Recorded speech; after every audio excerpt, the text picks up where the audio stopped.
नमस्कार, सुप्रभात। ब्रह्मा कुमारीज के नवप्रभात पॉडकास्ट में आप सभी का स्वागत है। मैं हूँ मेधावी। आज अश्विन मास की दशमी 1 अक्टूबर शुक्रवार का दिन है। आज आपके समक्ष प्रस्तुत हैं ईश्वरीय महावाक्यों के संकलन की विशेष श्रृंखला भाग 10।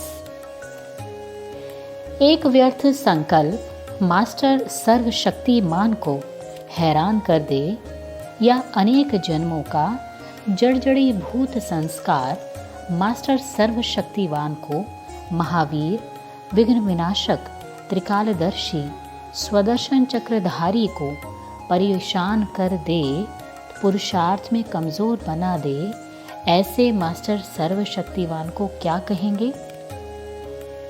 व्यर्थ को समाप्त करने के लिए डेली डायरी बनाओ।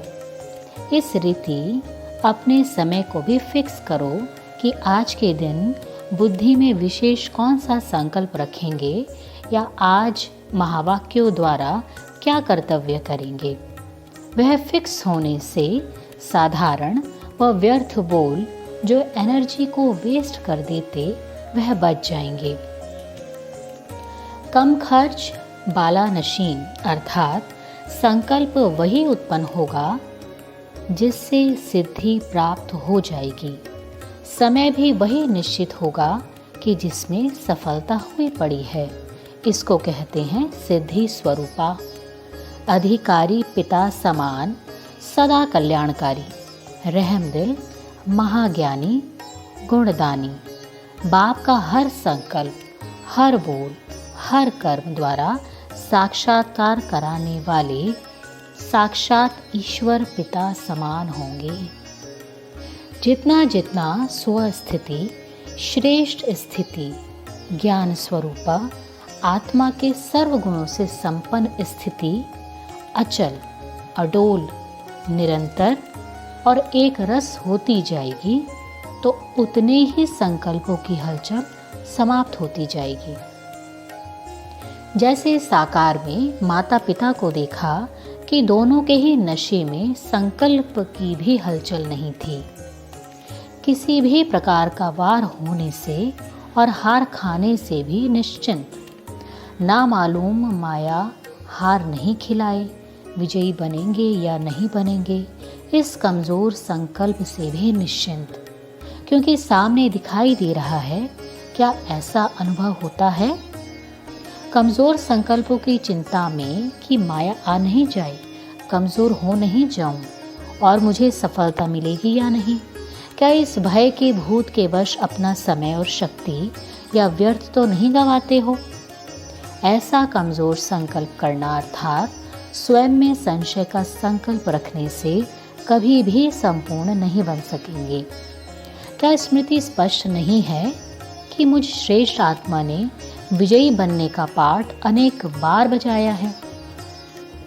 अगर स्पष्ट स्मृति नहीं है तो इससे सिद्ध है कि ईश्वर पिता के आगे स्वयं को स्पष्ट नहीं किया है। किसी भी कारण से परमात्मा के आगे कुछ छिपाया है तो यह भय का भूत इस कारण से ही छिपा हुआ है। जो हूँ और जैसा हूँ वैसा ही परमात्मा का हूँ। इस निश्चय में कमी के कारण यह भी निश्चय नहीं कि मैं अनेक बार बना ही हूँ। संकल्प, बोल, समय और शक्तियों का खजाना, इस सब को व्यर्थ करने से व्यर्थ का बोझ चढ़ता है। अगर सारा समय ज्ञान रत्नों से खेलने में और ज्ञान खजाने को देखने में, सुमिरन करने में बुद्धि बिजी रखो तो क्या व्यर्थ संकल्प आ सकते हैं? 3 बातें सुनाई। 1. ज्ञान खजाने के सुमिरन करने का कार्य। 2. विकर्म भस्म करने का कार्य। और 3. विश्व के कल्याण का कार्य। ये तीनों ही विशेष और बेहद के कार्य हैं। इतना बुद्धि का काम होते हुए भी बुद्धि फ्री कैसे रह सकती है? फुर्सत कैसे मिल सकती है आप लोगों को? विश्व के कल्याण का कार्य समाप्त कर लिया है क्या? विकर्म भस्म कर लिए हैं क्या? इतनी कारोबार चलाने वाले व इतने बड़े कार्य के निमित्त बनी हुई आत्माएं फ्री रहें तो उनको क्या कहा जाएगा? अपने कार्य की नॉलेज नहीं व स्वयं को चलाने की नॉलेज नहीं, या अपनी दिनचर्या को सेट करने की नॉलेज नहीं। आजकल कौरव गवर्नमेंट के छोटे छोटे क्लर्क्स भी टाइम टेबल सेट करते हैं, तो क्या आप मास्टर नॉलेजफुल, मास्टर सर्वशक्तिमान अपना टाइम टेबल सेट नहीं कर सकते? क्योंकि आप स्वयं को अपनी सीट पर सेट नहीं करते, इसीलिए अपसेट हो जाते हैं। अब वक्त है आपसे अलविदा कहने का, लेकिन जाते जाते आज का सुविचार। सेवा के उमंग उत्साह के साथ साथ बेहद की वैराग्य वृत्ति ही सफलता का मुख्य आधार है। आज के पॉडकास्ट में इतना ही। मुझे दीजिए इजाज़त, कल फिर मिलेंगे। तब तक के लिए आप सभी को मेरा सादर प्रणाम। अपना ध्यान रखिएगा। ओम शांति।